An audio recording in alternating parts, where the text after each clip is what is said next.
I'm your host, Local93, joining me for Titanic, Episode 10. I return to my cabin, blinking away sweat from the Turkish baths. I can still feel the heat from Zetta's gaze, the way it cut through the warm air. I had suspected her marriage to Richard King wasn't entirely for love, that she needed him in order to stay a star. But now I know it without a doubt. She even called it a business arrangement. But why did she tell me all of this? Could she regret her engagement because of me?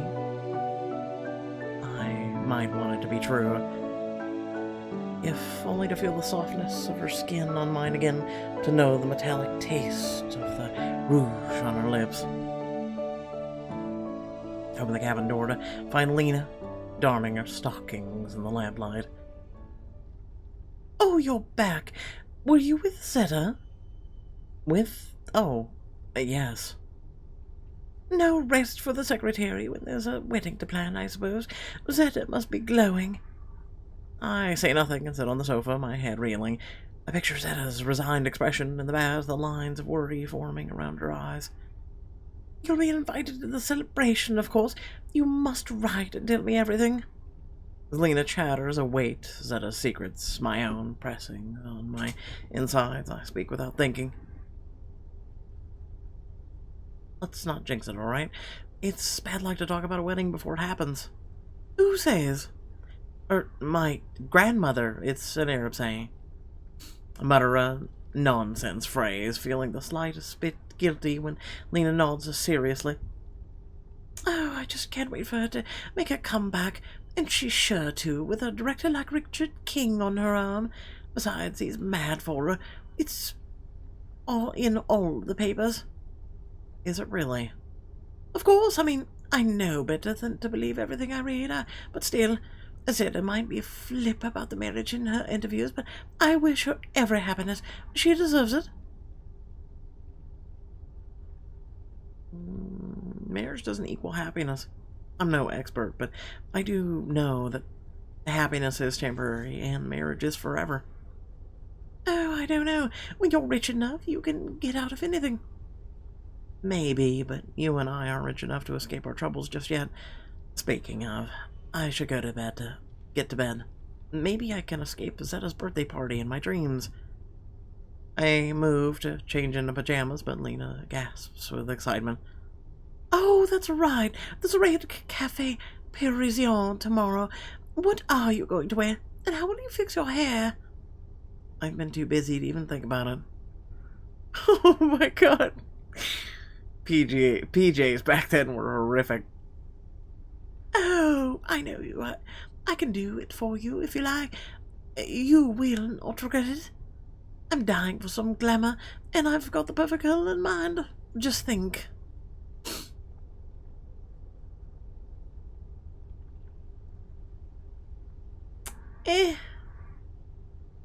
No, I'm not fond of it. Like, it's alright, but I'm not fond of it. I'm gonna stick with what I have. Thank you, but it's already late as it is. I'll need my wits about me tomorrow. Who needs wits when you have gorgeous hair? I gave her a skeptical look, unsure if she's serious or not. That was a joke, Adele. No, honestly. Now get to bed. We settle in our beds, and soon I hear Lena's steady breathing. Thoughts of hairstyles and parties quickly dissolve into fear for Eleni. I have no way to help her, to even know if she's okay. And if I break James's ban and try to visit her, he'll ruin me. I finally fall into a restless sleep, visited by the strangest dreams of dogs barking. But when I wake up, I have an idea. I must find Sabine. I meet her in the hallway outside of Zetta's room, being pulled along by Mimi, the Cocker Spaniel. Sabine, I thought I would come help early today. Why don't you let me take care of Mimi? Dogs are exercised on one of the third-class decks. The pampering little pup is my ticket to see Eleni. But you never walk this dog, Adele. Why today? My sister needs me. Pretty much we're being honest with her, so why not? I can't tell you everything, but listen. This is the only way I can see my sister. I wouldn't ask if it weren't important. Oh, I see. We take the dog. Please, Sabine. Really? I have family too. I understand.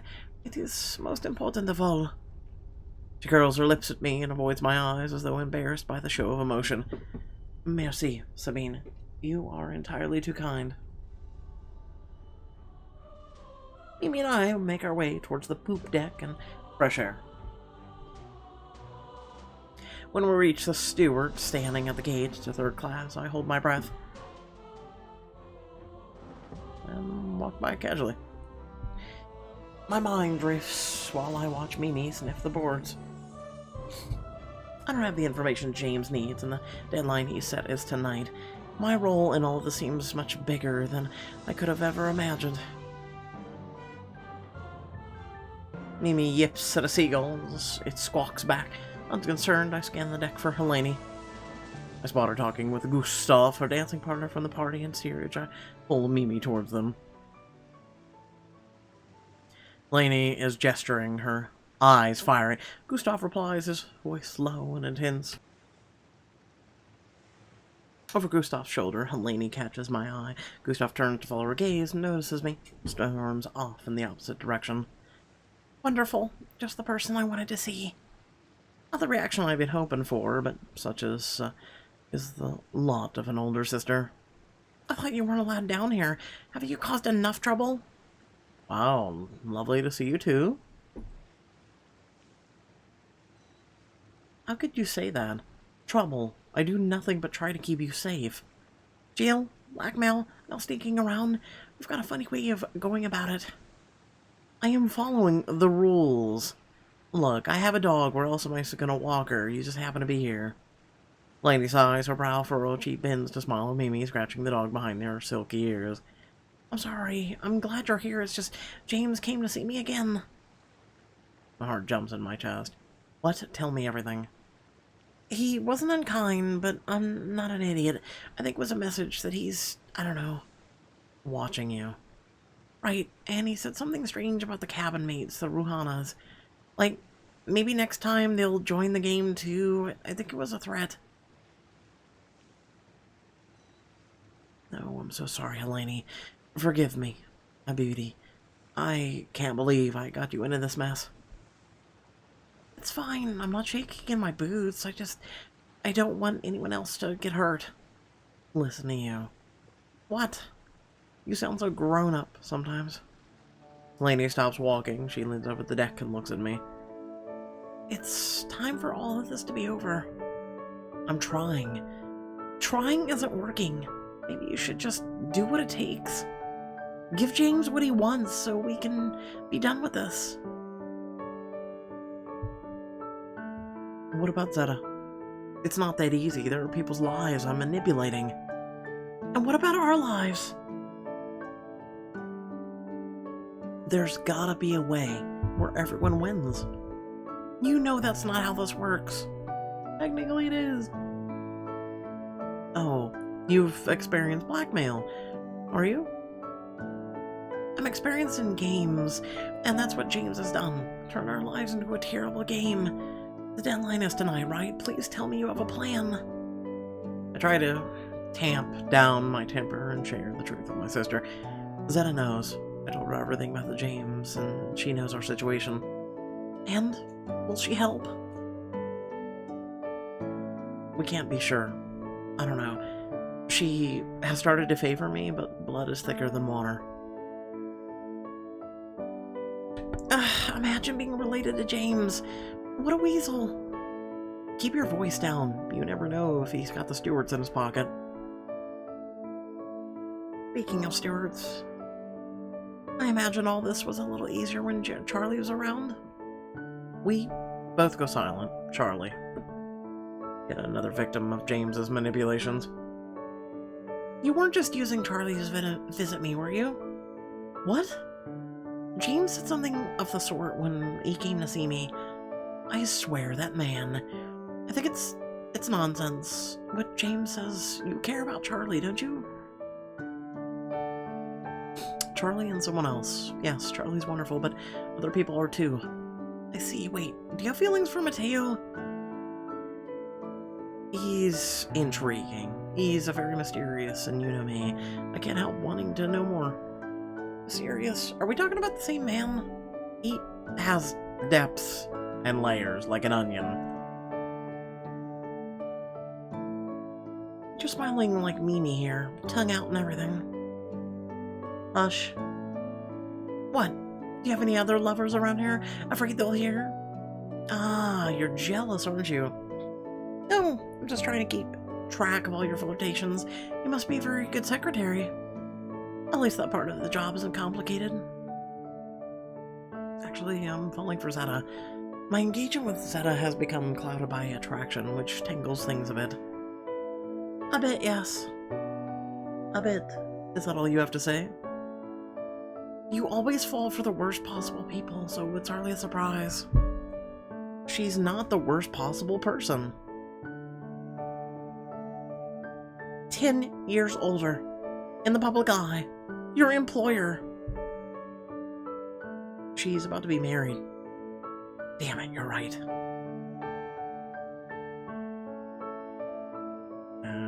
So what? Eleni bursts out laughing. I can't help but laugh too. Even Mimi joins in with a bark, and the knot in my chest loosens. Sometimes I'm jealous of all your adventures, I admit. But I like steerage, mostly. I like the people. I've met some new friends, like the boy Gustav. He's Swedish.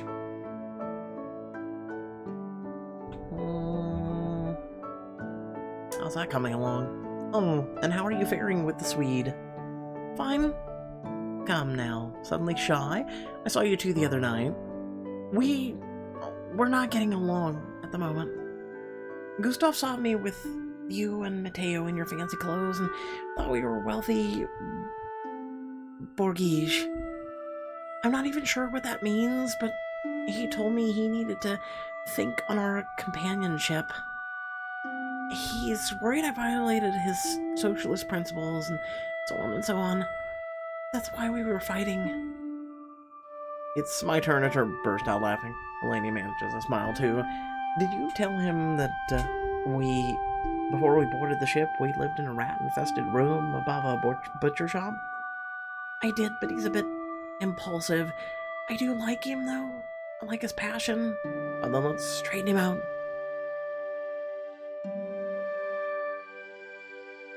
You'll work through it. You just need a chance to talk it over. That's all. Only if he actually listens to what I have to say. He doesn't listen? Never trust boys who don't listen. I can stand up for myself. Don't worry. I can't help but worry. I always worry. I know. We were quiet for a moment, listening to the waves.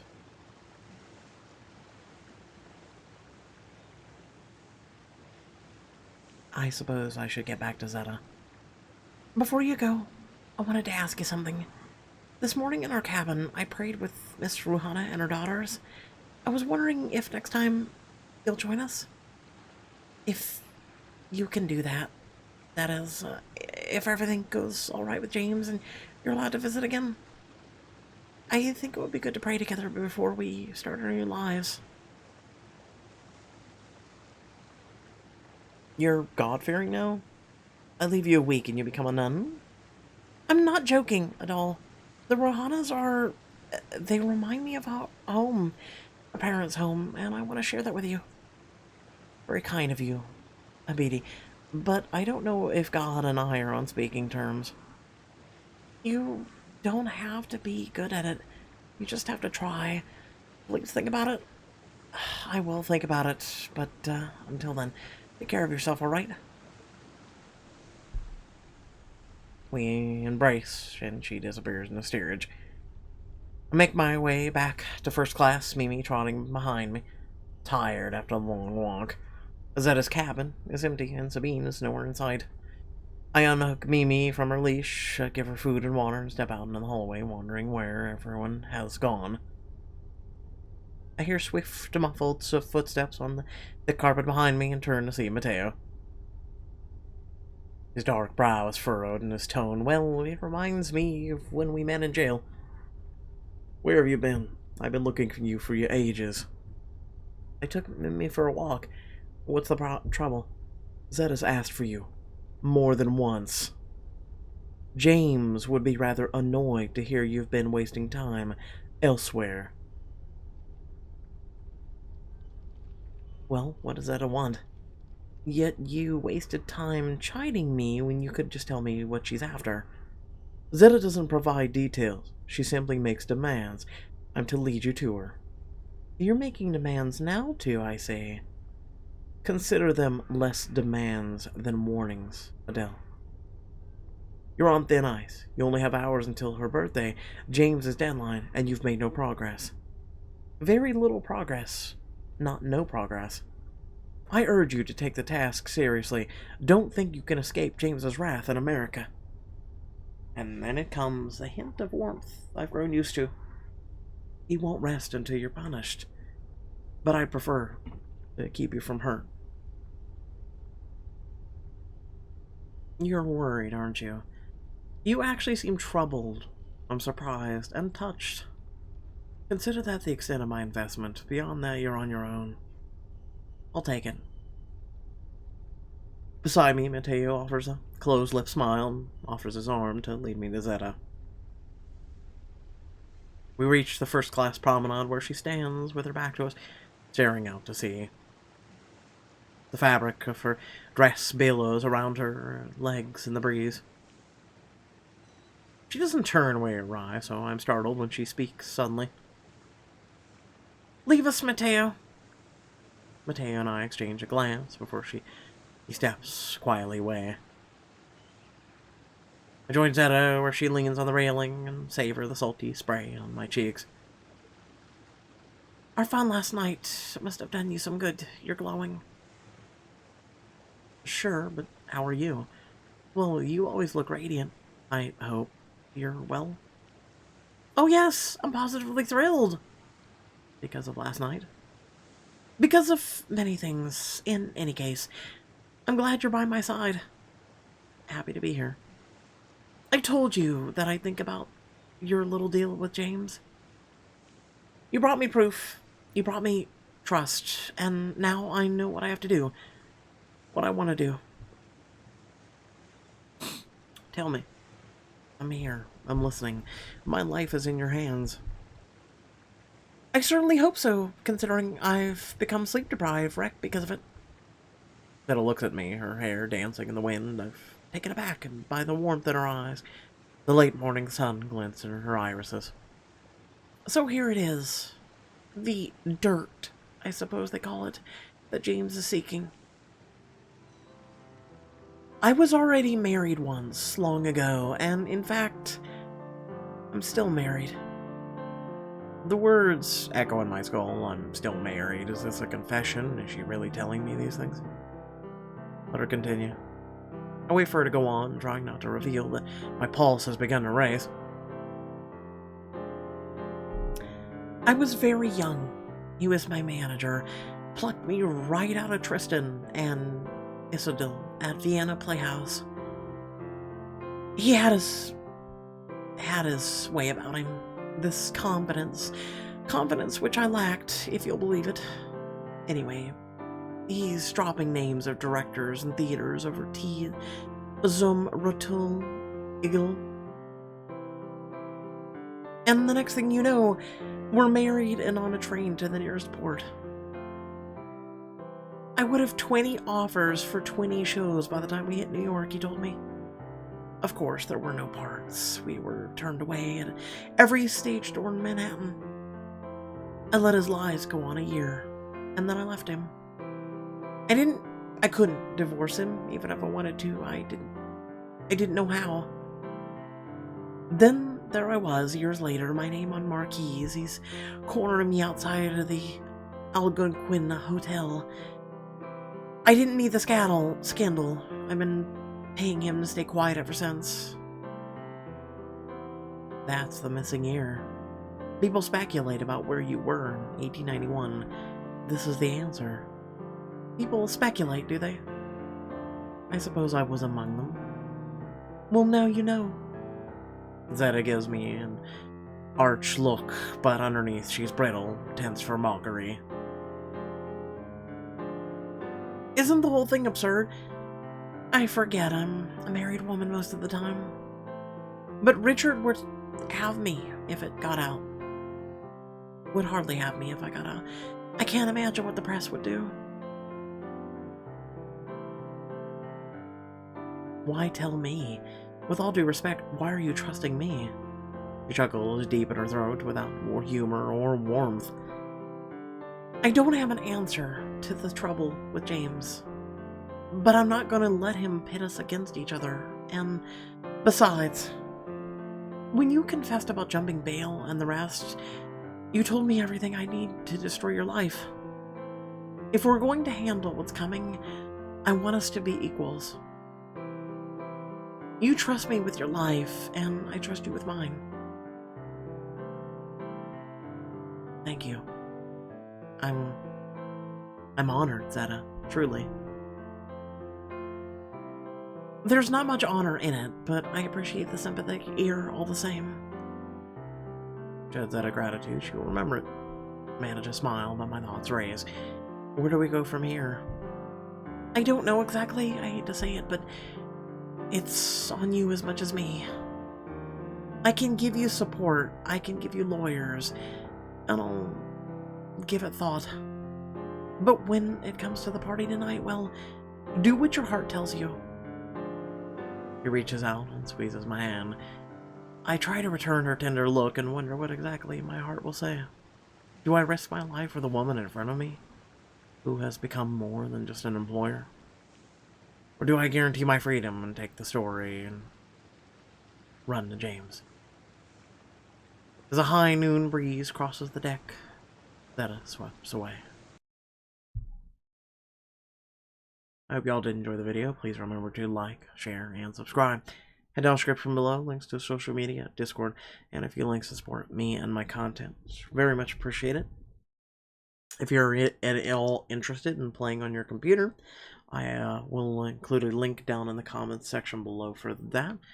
Please consider checking that out, and also consider hitting that bell icon to receive notifications. And hey, consider hitting that join button on YouTube, because it's a great way of saying, you know what, I really like your content and I want to be part of the Locums Locos community and support this channel. And without further ado, thanks for watching, and I'll catch you all in the next video. Peace.